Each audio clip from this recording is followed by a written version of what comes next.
धातु निष्कर्षण के अंतर्गत हमने विभिन्न धातु ऑक्साइडों के तापीय अपचयन के द्वारा धातु को निष्कर्षित करने की विधियां जानी हैं, जिसमें हमने जाना कि किस प्रकार से ऊष्मागतिकी सिद्धांत हमारी मदद करते हैं।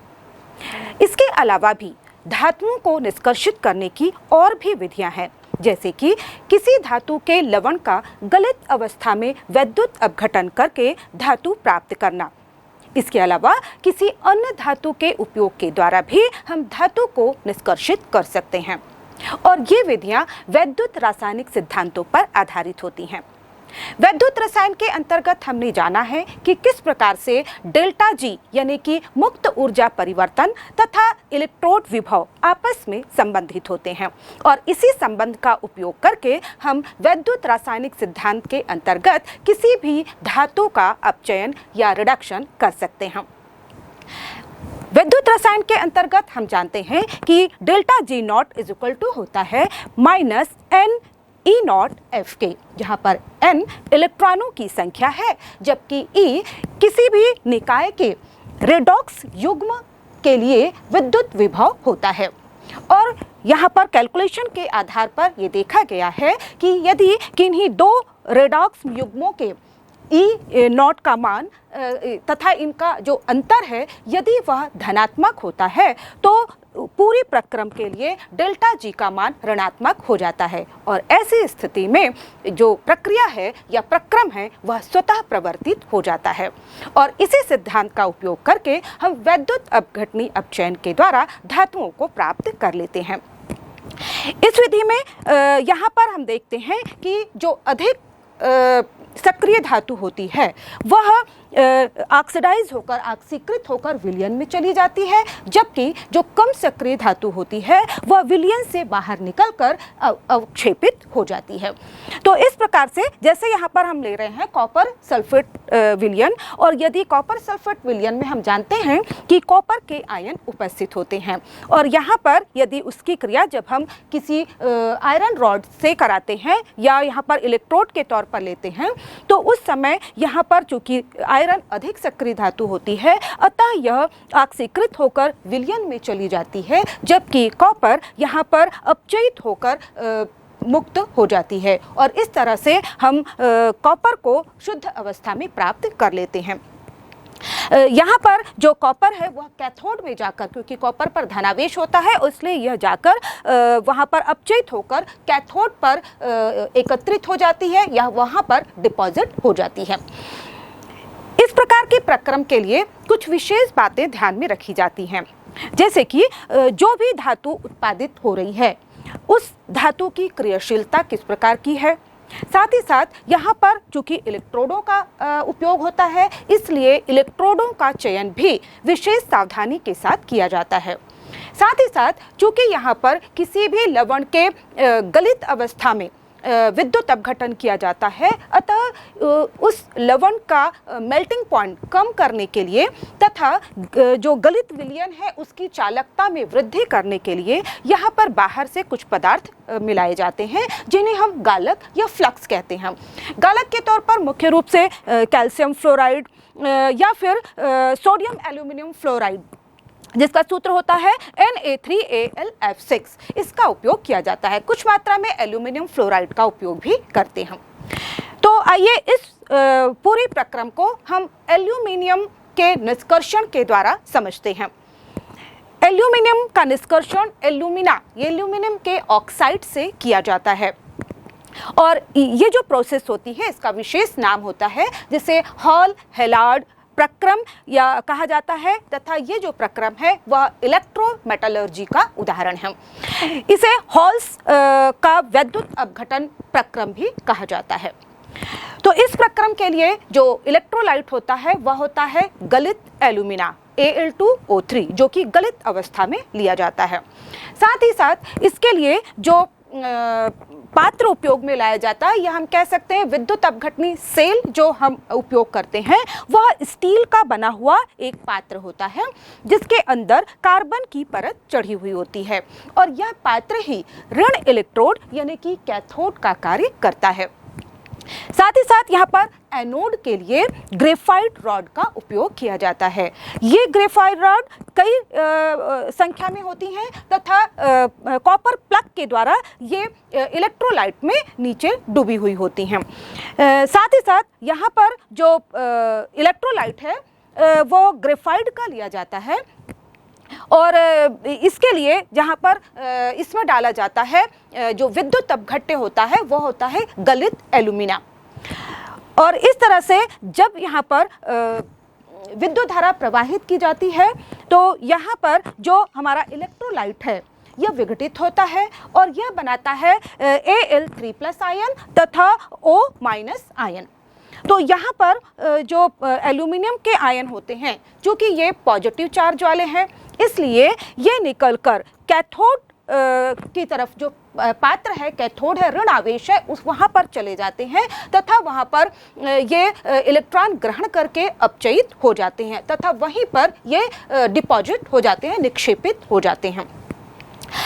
दूसरी ओर यहाँ पर जो ऑक्सीजन निकलती है वह उस पर ऋणावेश है और इसलिए यह पहुँच जाती है एनोड के ऊपर जो कि ग्रेफाइट का बना हुआ है और यहाँ पर इस एनोड में जो कार्बन है उसे यह ऑक्सीकृत करके कार्बन मोनोऑक्साइड तथा कार्बन डाइऑक्साइड में परिवर्तित कर देती है। इसका मतलब यह हुआ कि कार्बन जो कि यहाँ पर ग्रेफाइट की रॉड है उसमें का जो कार्बन है वह कार्बन डाइऑक्साइड के रूप में जलता जाता है और इस तरह से धीरे धीरे ये जो एनोड रॉड है ग्रेफाइट की बनी हुई वह धीरे धीरे कम होती जाती है। और यहाँ पर देखा गया है कि 1 किलोग्राम एल्यूमिनियम के निष्कर्षण के लिए हमें लगभग आधे किलोग्राम कार्बन की आवश्यकता पड़ती है, यानी कि इतना कार्बन इसमें जल जाता है।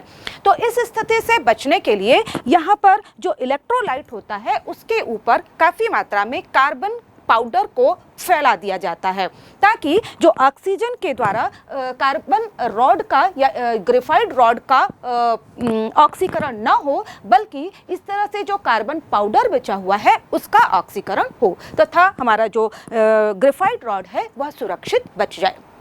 तो इस तरह से इस प्रक्रिया के फलस्वरूप हमें एल्यूमिनियम कैथोड पर प्राप्त हो जाती है। इस पूरी प्रक्रिया को यदि हम लिखें तो इस प्रकार से अभिक्रिया होती है। यहाँ पर 2Al2O3 एल्यूमिना जिसकी क्रिया होती है 3C यानी कि को कार्बन से और ये फलस्वरूप बनता है 4Al प्लस 3CO2। तो इस तरह से यहाँ पर हमें एल्यूमिनियम प्राप्त हो जाती है। यहाँ पर एल्यूमिना का अपचयन होता है एल्यूमिनियम धातु में जबकि कार्बन का ऑक्सीकरण होता है कार्बन डाइऑक्साइड में। यहाँ पर वैद्युत अपघटनी अभिक्रिया को हम अलग अलग लिख सकते हैं। जो कैथोड पर क्रिया होती है वो मैंने बताया अपचयन की क्रिया होती है। यहाँ पर एल्यूमिनियम 3+ आयन 3 इलेक्ट्रॉनों को ग्रहण करके एल्यूमिनियम में यहाँ पर सॉलिड फॉर्म में ये प्राप्त हो जाते हैं जबकि एनोड पर जो कार्बन है जो सॉलिड फॉर्म में हो वह ऑक्सीजन जो कि गलित अवस्था में होती है उसके द्वारा ऑक्सीडाइज होकर कार्बन मोनोऑक्साइड बनाते हैं तथा साथ ही साथ 2 इलेक्ट्रॉन बाहर निकलती है। यहाँ पर एक और अभिक्रिया हम लिख सकते हैं कार्बन सॉलिड की 2O2- के साथ और इस तरह से यहाँ पर कार्बन डाइऑक्साइड निकलती है तथा 4 इलेक्ट्रॉन बाहर निष्कासित होते हैं। तो इस तरह से हम देखें कि इस विद्युत अपघटनी प्रक्रिया के द्वारा हम एल्यूमिनियम को प्राप्त कर लेते हैं। इसी तरह से विद्युत अपघटनी प्रक्रिया के साथ साथ यहाँ पर एक और उदाहरण हम देखते हैं। यह उदाहरण है हाइड्रो धातु कर्म का।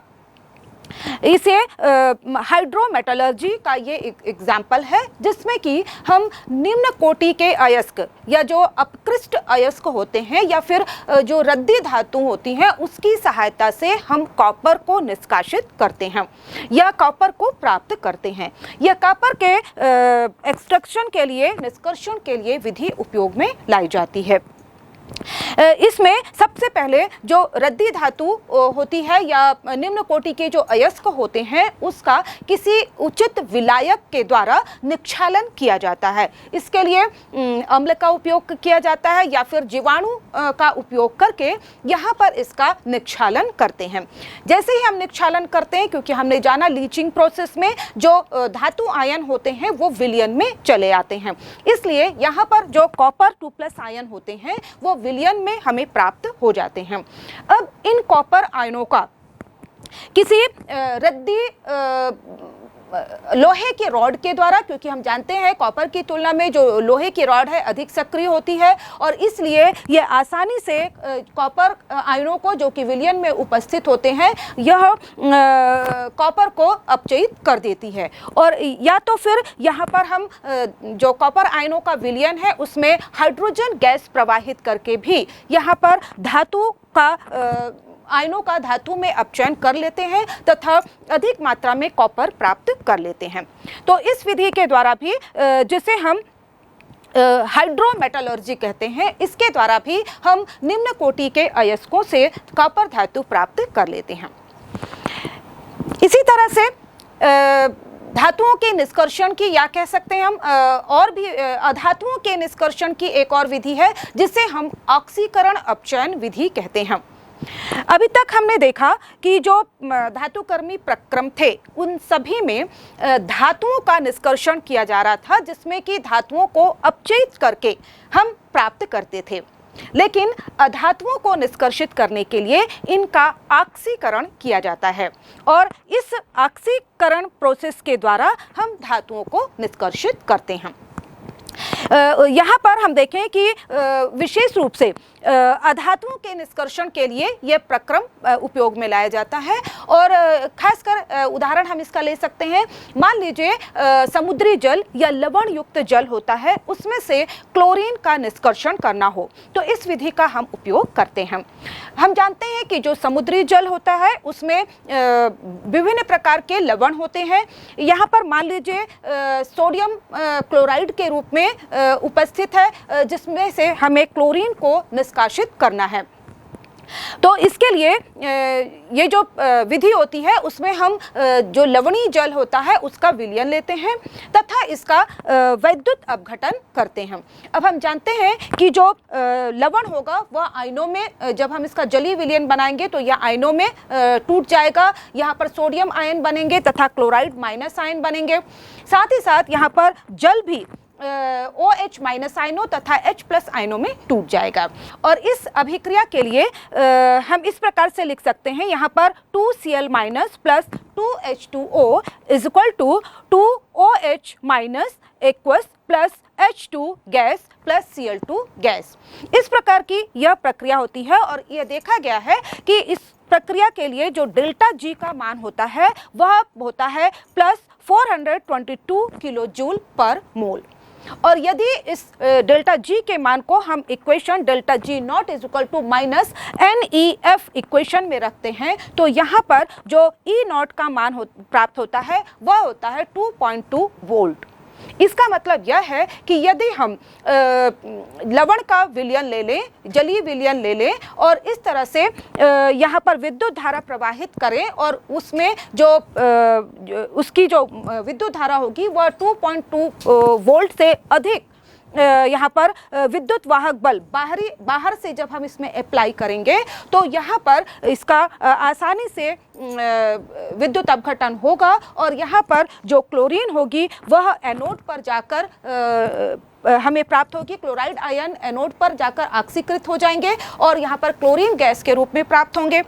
साथ ही साथ यहाँ पर जो विलयन में अब जो पॉजिटिव आयन है उसमें H+ आयन भी है तथा सोडियम आयन भी है, लेकिन हम जानते हैं कि सोडियम की तुलना में जो हाइड्रोजन है उसके मानक अपचयन विभव का मान अधिक होता है। तो यहाँ पर अपचयन के लिए सोडियम न जाकर हाइड्रोजन जाएगा कैथोड पर और वहाँ पर यह अपचयित होकर हाइड्रोजन गैस के रूप में बाहर निष्कासित हो जाएगा। साथ ही साथ विलयन में हमारे पास बचेंगे सोडियम आयन तथा OH- आयन और ये दोनों मिलकर बनाएंगे सोडियम हाइड्रोक्साइड, यानी कि यहाँ पर बाय प्रोडक्ट के रूप में हमें सोडियम हाइड्रोक्साइड प्राप्त होगा। तो इस तरह से हम धातुओं के साथ साथ अधातुओं को भी निष्कर्षित करके ऑक्सीकरण अपचयन के द्वारा निष्कर्षित करके प्राप्त कर सकते हैं।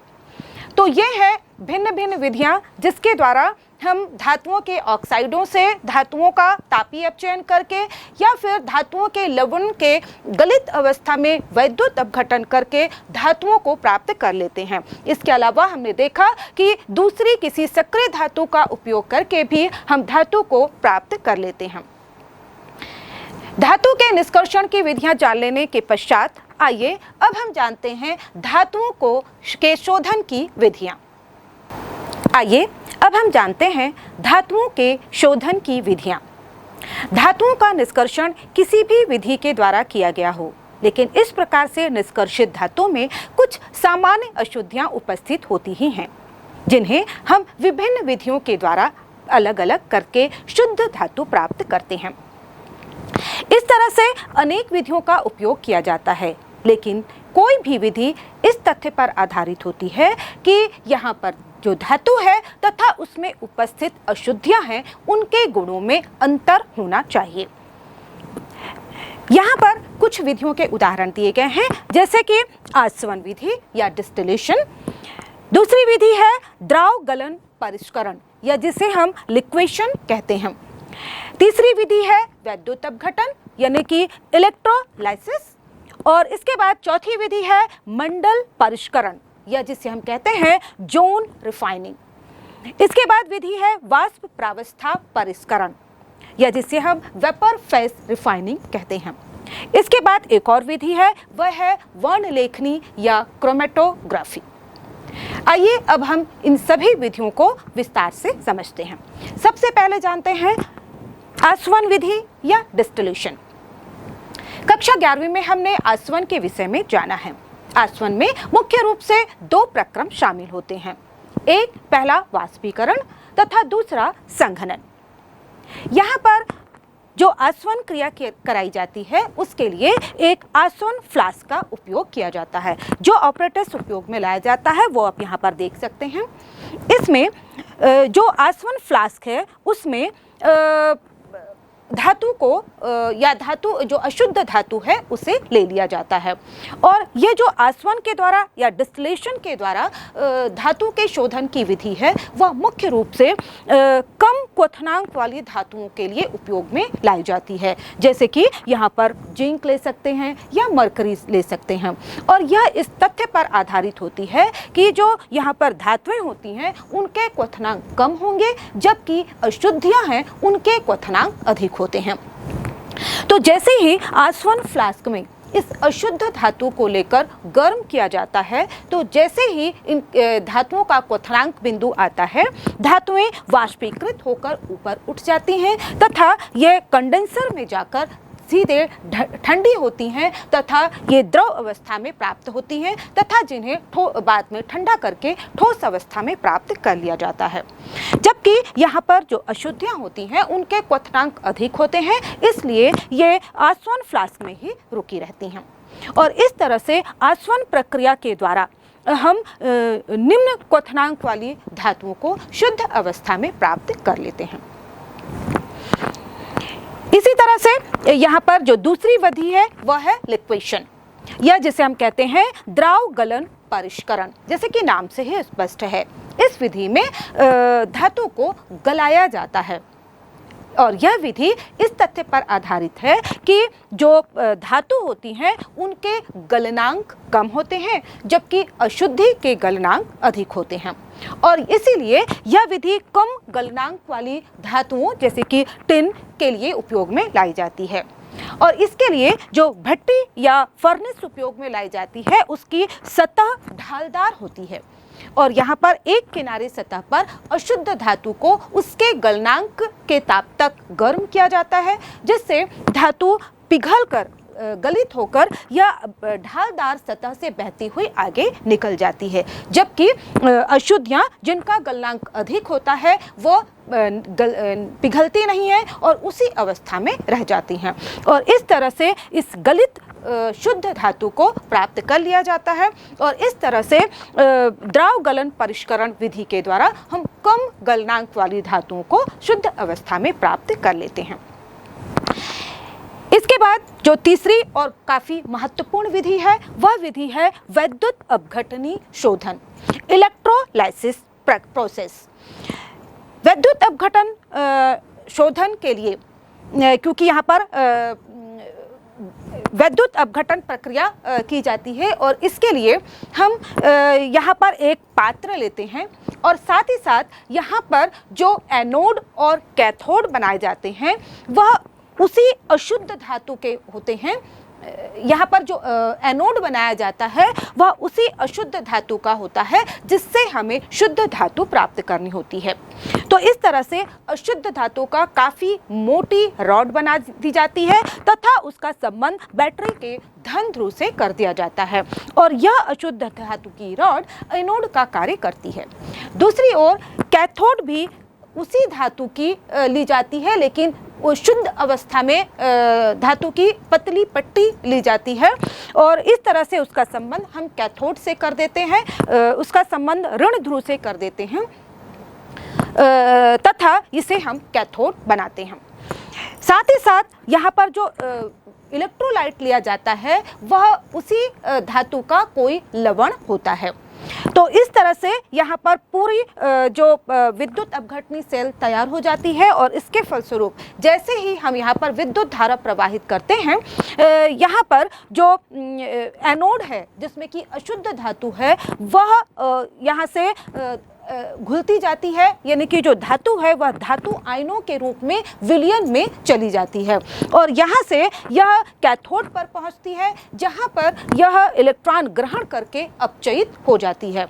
और इस तरह से हम देखते हैं कि जो प्रोसेस के प्रारंभ में जब हम लेते हैं तो यहाँ पर अशुद्ध धातु की रॉड काफ़ी मोटी होती है लेकिन जैसे जैसे प्रक्रम पूरा होने को आता है उस समय जो कैथोड है जहाँ पर शुद्ध धातु डिपॉजिट हो रही है वह कैथोड वाली रॉड जो कि काफ़ी पतली थी वह काफ़ी मोटी हो जाती है। साथ ही साथ हम यहाँ पर जो देखें अशुद्ध धातु से जो शुद्ध धातु के आयन हैं वह तो कैथोड में जाकर डिपॉजिट हो जाते हैं लेकिन इसमें उपस्थित जो अशुद्धियाँ होती हैं वह क्योंकि कम सक्रिय होती हैं या कम क्षारीय होती हैं इसलिए यह वहाँ पर जाकर अपचयित नहीं हो पाती हैं और यह एनोड के नीचे ही एनोड पंख के रूप में एकत्रित हो जाती हैं।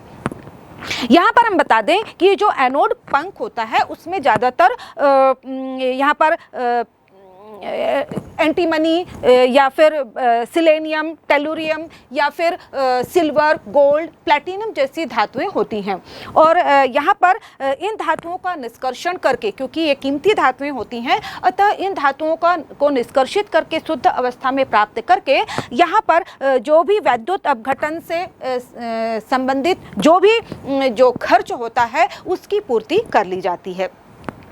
तो इस तरह से यहाँ पर हम देखें कि जो यहाँ पर वैद्युत अपघटनी जो प्रक्रम होती है, प्रोसेस होती है, उसमें अभिक्रिया किस प्रकार से होती है उससे हम देखते हैं।